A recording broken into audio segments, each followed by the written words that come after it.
Let us see second problem. What is second problem? The given set A equal to only A comma B. Okay.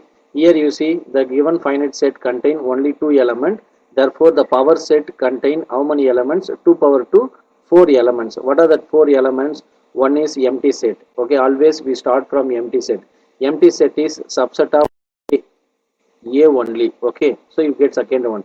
Then empty set subset of B also. Okay. Then empty set is subset of both A comma. These are power set elements. Okay, so using power set element we draw the as diagram. So first we consider empty set. Okay, empty set is subset of A only, which means empty set covers A. Okay, therefore we have to connect a line between them. Okay, so both empty set and A element. So I am going to consider this is A element. Okay, next A does not covers B. Why? Because in B element there is no A variable. Okay, so go to previous element. What is the previous element?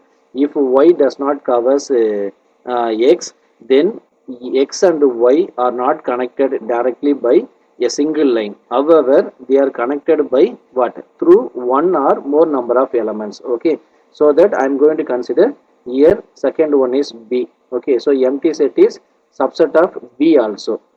Okay, coming to here, you consider this is X, this is Y. Okay, here you see B covers A comma B. Here also B is there. Okay, so B covers what?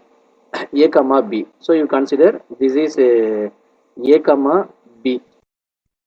Okay, so B covers A comma B. A also covers what? A comma B.